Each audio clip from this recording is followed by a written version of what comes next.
about it, instead of one individual, then you got to take back control of your own community. And I agree with you on that. We had the Black Panthers before that. We had the Green Jackets.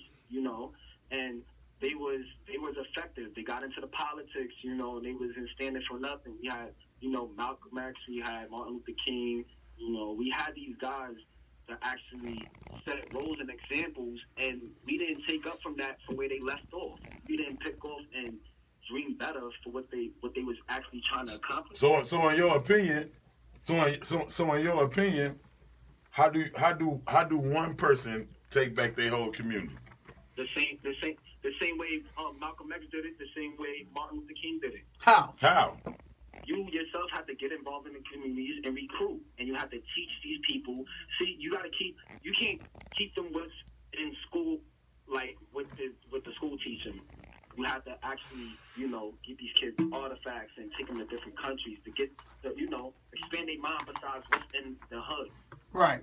But that's you have to really sit down and educate these kids, get them off, this internet thing, and because it dumbs you down. But at the end of the day, if you read black and white, it strengthens your mind. But at the end anything on paper. That's facts. But at the end of the day, they come out with all these new gadgets to dumb you down, to slow you down. You can look it up. Oh, instead of what's 2 + 2 or 8 + 8, your kid would go on the phone and ask Siri and then give him the answer.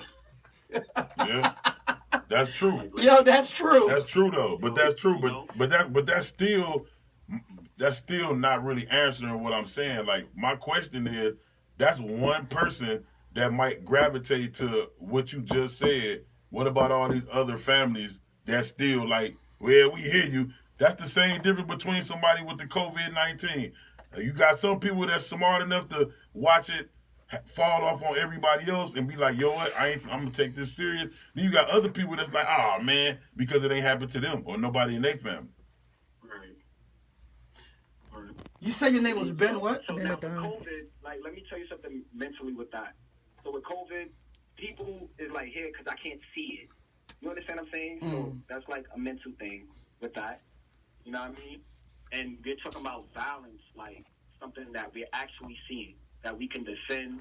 You know what I mean? We can protect our children, our neighborhoods, our communities, and educate each other instead of trying to outdo each other, outshine each other, saying my crew is better than yours. Right. Because we're really separating each other right now. Instead of just sticking together, hey, you doing your thing? Hey, let's go over here and network. And those guys are but you know what though, man? That's like, the way it should be. That's the way it should be. True that, and that's the way. And that's the way. Back then in the South, when it was racism, when you was black, you stuck to the nearest black person that you knew. You know what I mean? But the way, I see red, blue, green, yellow. It was none of that. But the way stuff is right now, man. Let's be real, bro. Like, it starts with a change, and y'all on the platform to do that right now. Oh yeah, definitely. Every month to get youth to educate them and spread the love and get them. And it starts now. Hear us out first, Ben. He gonna make a point. Listen to this. This is my thing, though, bro. Like at the end of the day, it's like, yeah, we got a platform. That's just 3 human beings with one platform. It's a lot of people that got platforms that might be even bigger than ours. You know what I'm saying? So at the end of the day, it's like, as far as things, let's be real. Protesting ain't gonna change nothing, bro. All that marching and all that, bro. Come on, man. I didn't say only protest. But educate. I understand. I'm not finished though, bro. Listen to what I'm saying. I'm not saying just about protesting. I'm just saying, period. Like at the end of the day, all the standing up, protesting, and doing the walk-in, and yeah, we can educate people, but it's a lot of people that can educate people that really feel like, you know what? What's pointless to educate everybody? Or it's pointless to even try to educate. I just educate my people or my family. They're not really worried about trying to stick their neck out there to educate everybody else, because at the end of the day, if you was listening earlier, I was saying that a lot of people that could help situations, they won't because they scared of losing. Because everybody that think like that and feel like they're just going to come out and help everybody or be a rebel or be like, you know what, I'm going to go over and beyond. I don't care what they saying, what they telling me not to do. Most of them get knocked off. So you got a lot of people that got a lot of power that's still living, got a lot of money that's still living, but they scared. So they like, you know what, I teach my family this, but this not going outside my house because I don't want to lose everything I got. Let me ask you this, Ben. You said your name. Say your name again. Ben what? Ben Adon. Adon. Ben Adon. What does that mean? That means I'm a gentleman portrayed as a thug. My words may come from a thug's mind, but belong to a gentleman's heart. Which means it's only said because it's true.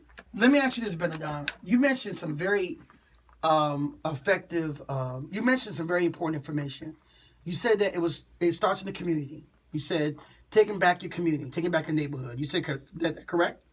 Yes. All right. You said re-educating your children, not with the education just in these public schools, private school, but literally getting them to understand education from another point of view, their history, who they are. You said get them to read, get them out of this Instagram, social media, internet.